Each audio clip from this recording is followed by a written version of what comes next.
Hello दोस्तों, कैसे हैं आप सभी। आई होप कि आप सभी बहुत अच्छे होंगे।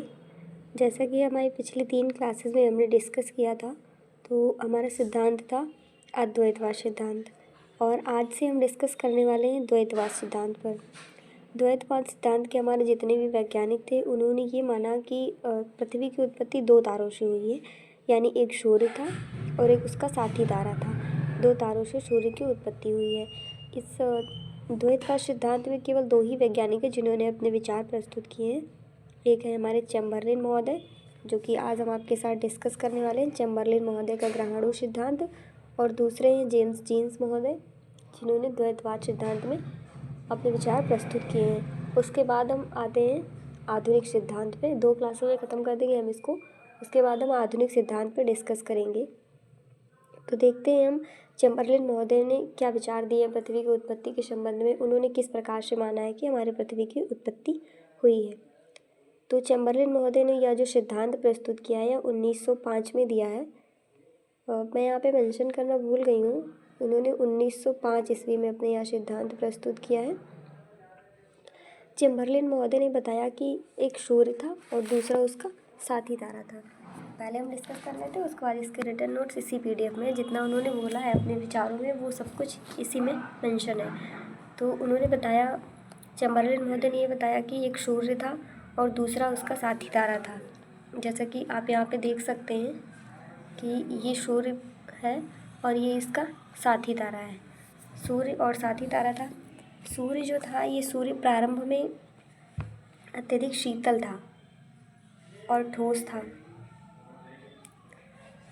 चैम्बरलिन महोदय ने बताया कि सूर्य अत्यधिक शीतल था और ठोस था, बल्कि इसका जो साथी तारा था वह अत्यधिक विशाल था। यानी सूर्य शीतल था और ठोस था, और जो इसका साथी तारा था वह अत्यधिक विशाल था। और सूर्य के साथी तारे की गुरुत्वाकर्षण शक्ति अधिक थी। यानी सूर्य का जो साथी तारा था उसका ग्रेविटेशनल फोर्स अधिक था। यहाँ पर हम देखते हैं कि ये मान लीजिए सूर्य है, ये सन है हमारा, और ये उसका साथी तारा है। तो यह जो सूर्य था यह शीतल था और ठोस था, लेकिन जो सूर्य का साथी तारा था यह अत्यधिक विशाल था और इसका ग्रेविटेशनल फोर्स भी काफ़ी ज़्यादा था, इसकी गुरुत्वाकर्षण शक्ति भी अधिक थी। तो यह सूर्य का जो साथी तारा है ये गतिशील अवस्था में था। सूरज गतिशील अवस्था में नहीं था, लेकिन सूर्य का साथी तारा जो है गतिशील अवस्था में था। तो जब ये इस प्रकार से गति करते हुए सूर्य के नज़दीक आता है, ये इस प्रकार से गति करते हुए सूर्य के नज़दीक आता है, तो सूर्य की सतह से ठोस पदार्थों का उत्सर्जन होता है। यानी ये जो सूर्य की सतह है यहाँ से ठोस पदार्थों का उत्सर्जन होता है।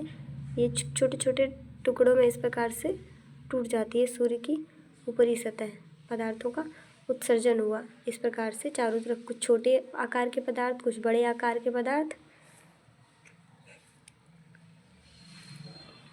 ये जो छोटे बड़े आकार के पदार्थ थे इन्हें हम ग्रहाणु कहते हैं। मतलब चैम्बरलिन महोदय ने इन्हें ग्रहाणु कहा, ये ग्रहाणु कहलाए। तो ये कुछ जो छोटे बड़े आकार के पदार्थ थे, जो छोटे आकार के पदार्थ थे, और कुछ बड़े आकार के पदार्थ थे। छोटे आकार वाले पदार्थ, जो बड़े आकार वाले पदार्थ थे, वो छोटे आकार वाले पदार्थों को अपनी तरफ आकर्षित करते हैं इस तरह से कि छोटे वाले पदार्थ जो हैं वो बड़े वाले ग्रहाणुओं की तरफ आकर्षित होते हैं, और बड़े आकार वाले ग्रहाणु और बड़े हो जाते हैं, और छोटे वाले जो ग्रहाणु है वो छोटे ही रहते हैं। चैम्बरलिन महोदय ने बताया कि जो ये छोटे आकार के पदार्थ थे इनकी गुरुत्वाकर्षण शक्ति अधिक थी। मतलब सूर्य से ही ये निकले हैं पदार्थ, सूर्य की सतह से इनका उत्सर्जन हुआ है, तो इनकी गुरुत्वाकर्षण शक्ति अधिक थी। बड़े ग्रहाणु छोटे ग्रहाणुओं को अपनी तरफ आकर्षित करते हैं,